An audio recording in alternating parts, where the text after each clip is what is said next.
Hadithi ya kwanza Abi Huraira fi Muslim katamka vitu vitatu. Kwenye Musnadul Bazzari mtume katika hadithi ya Anas anasema, hadithi ndefu tu,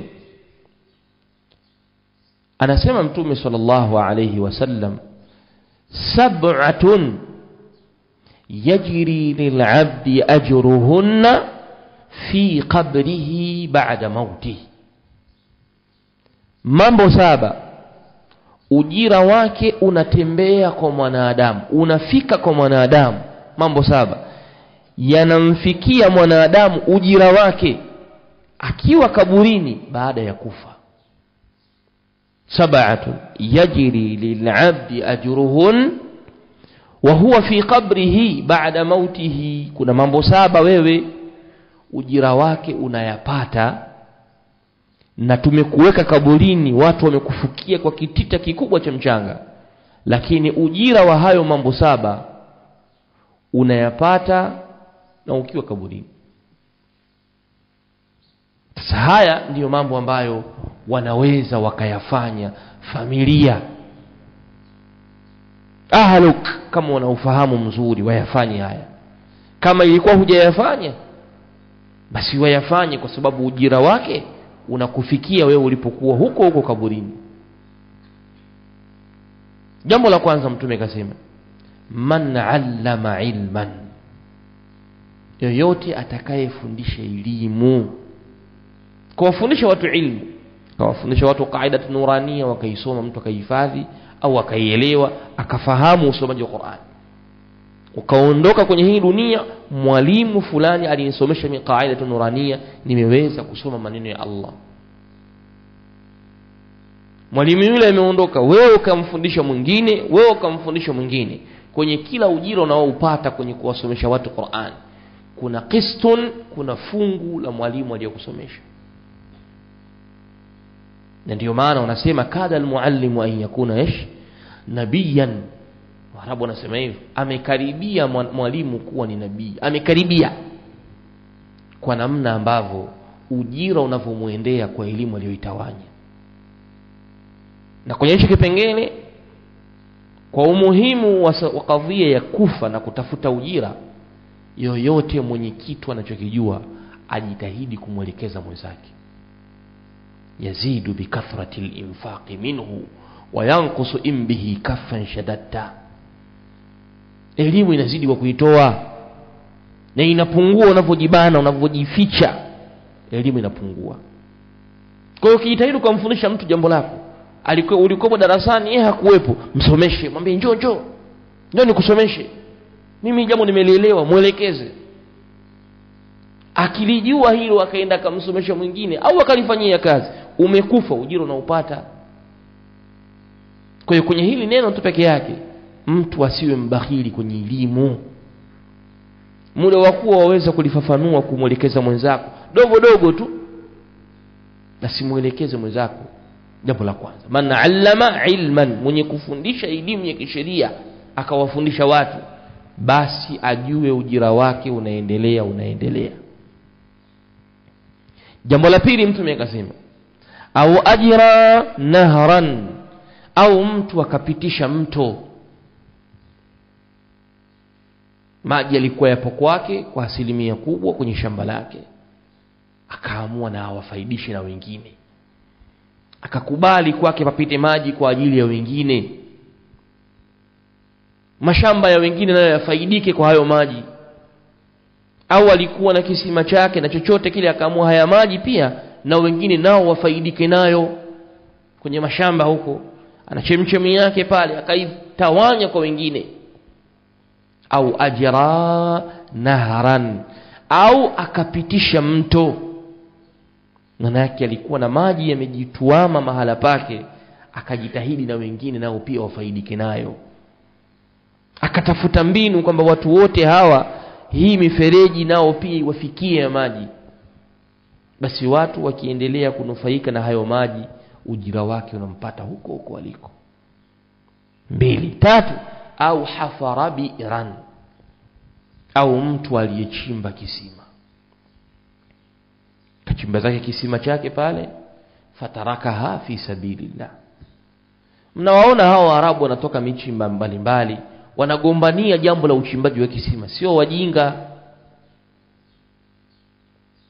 Natuma maombi kwa Waarabu, tunaomba mtuchimbie visima, wao sio wajinga. Mnawasikia si Waturuki si watu gani wanachimba visima, hao sio wajinga. Tena wanaandika kabisa wakfu ya fulani, wakfu ya bwana fulani, kwa maana ujira unaopatikana hapa umuendee bwana fulani. Kama una nafasi hiyo, mlango huo ufanye.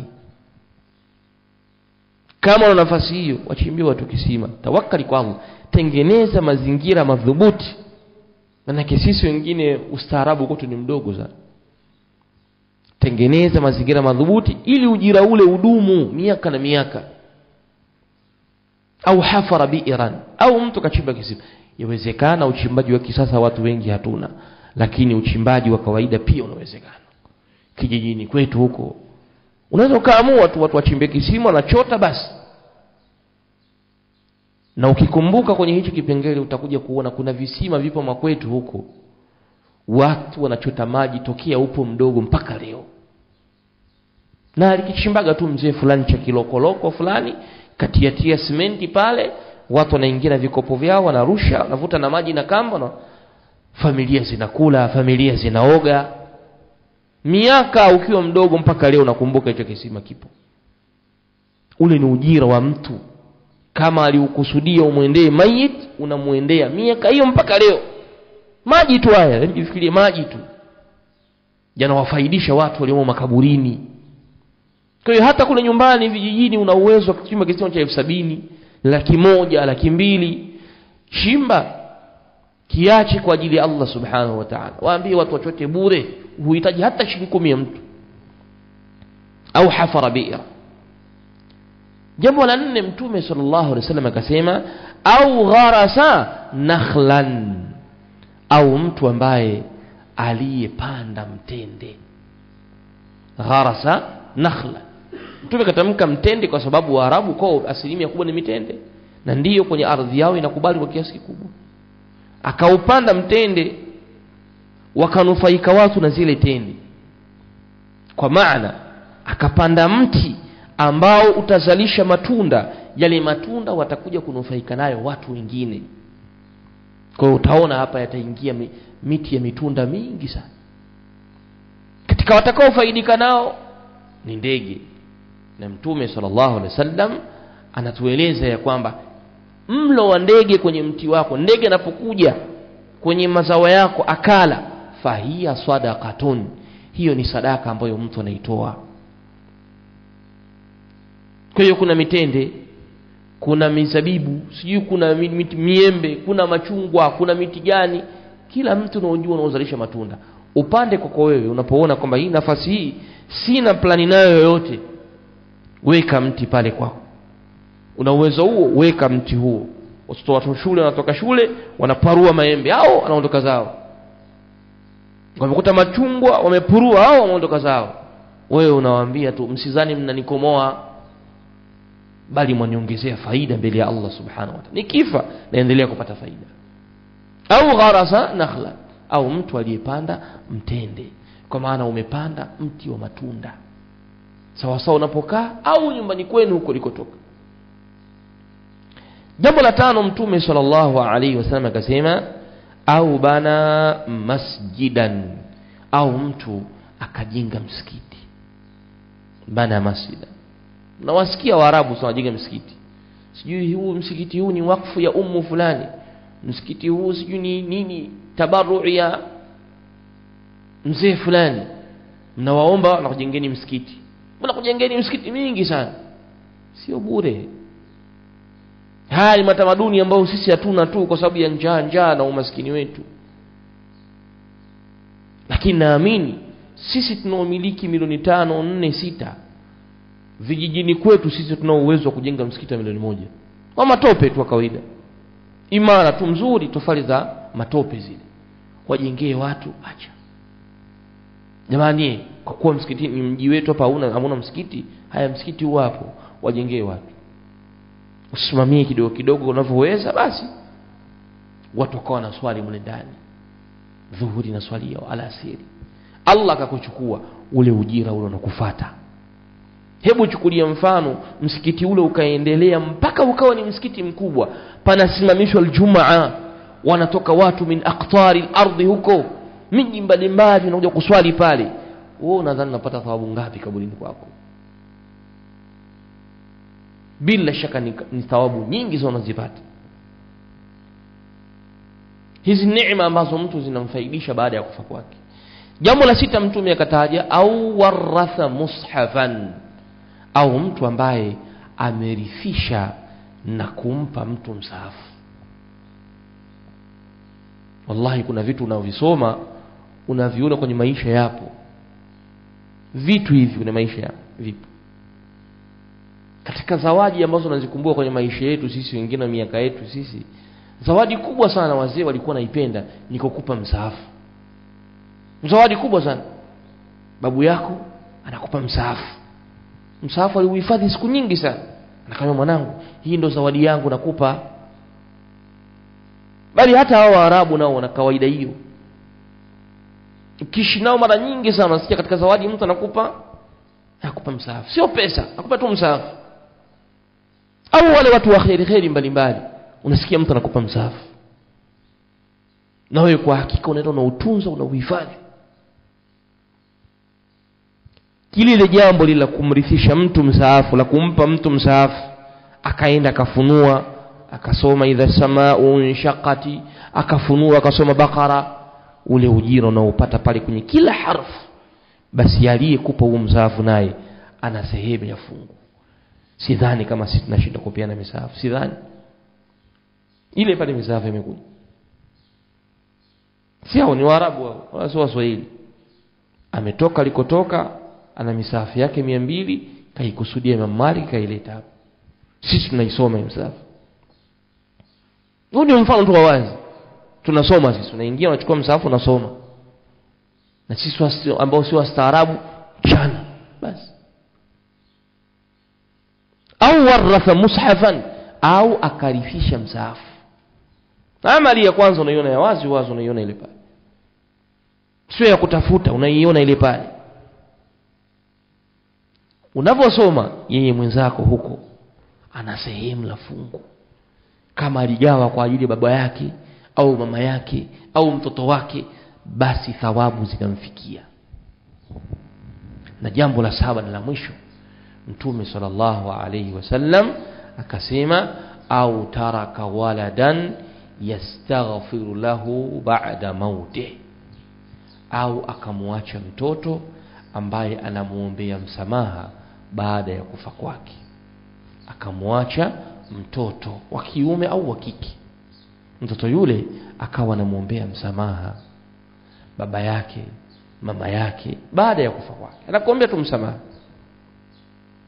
Kipengele hichi kinaonyesha umuhimu wa lazima wa kuwalea watoto kwenye muraqabatullah, kwenye kumchunga Allah subhanahu wa ta'ala, ili watoto hao wajue umuhimu wa kuwaombea dua wazazi wao.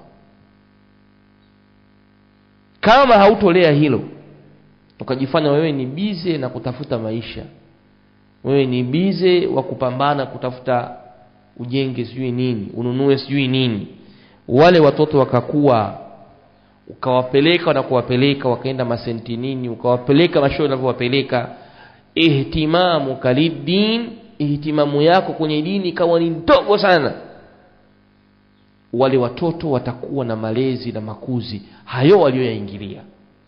Hawatoweza kukumbuka kwamba mzazi wetu lipi jema tumfanyie zaidi ya kukuzushia uzushi. Watafanya bid'a wakiamini bid'a hiyo ndio itakufikia huko, kwa sababu wewe ndivyo ulivyopanda. Hilo ni zao ulilopanda wewe. Kwa hiyo sisi tuko busy na kutafuta maisha, lakini wakati huo huo tusisahau kupandikiza mbegu njema kwa watoto wetu, ima kwa kalimatun tayyiba, maneno mazuri, kuwafundisha namna Mola wao wanavyotakikana kuheshimiwa, kupendwa, kuadhimishwa na kubajaliwa kwa kiasi kikubwa sana. Kisha sio hivyo tu, kuwafundisha namna wanavyotakikana kuwaheshimu wazazi wao. Kesho unakufa wewe, anabaki mtoto wako wa miaka 30, 15, 20. Mtoto yule anakufa hajui nini ya kufanyia. Atawaleta watu wa hitma wasomee hitma hapo kwako. Atakuletea watu wa hitma waje wasome hitma nyumbani kwako ulipopajenga wewe.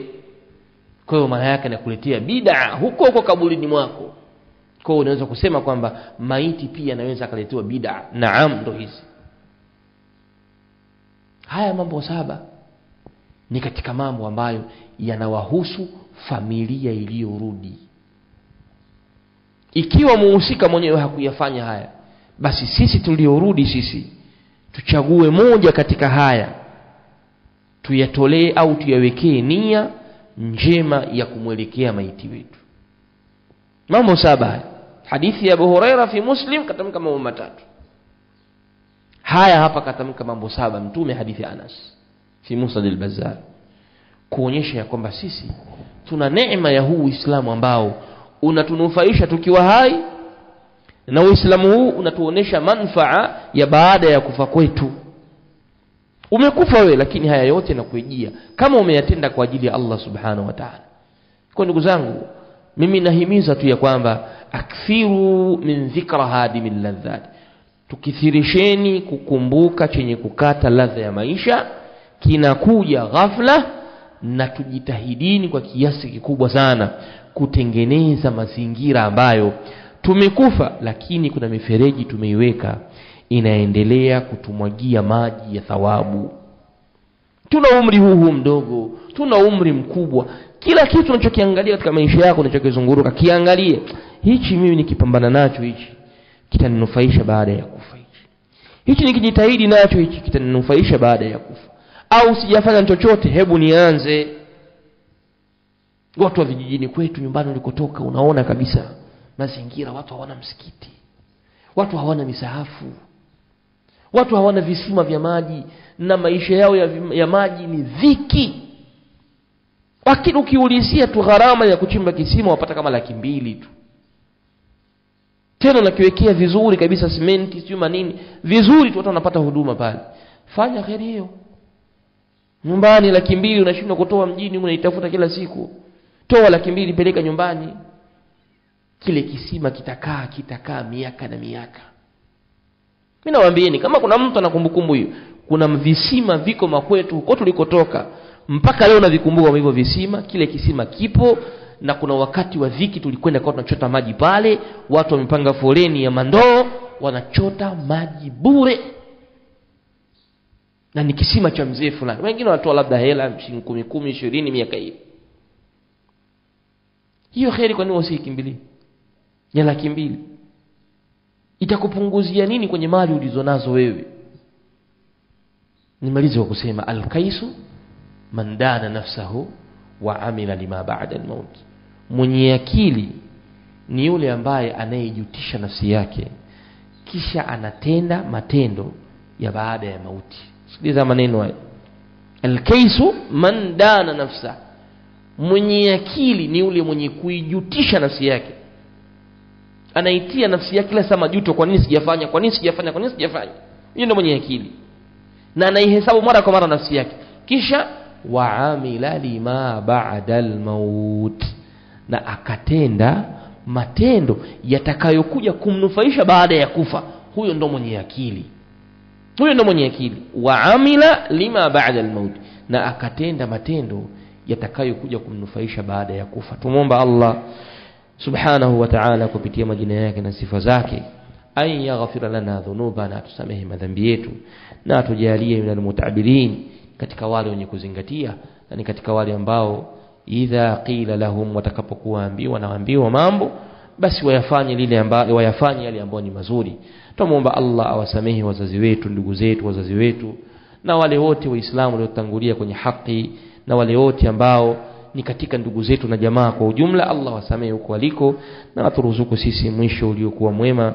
Wa sallallahu ala nabina Muhammadin wa ala alihi wa sahbihi ajma'in, walhamdulillahi rabbil alamin.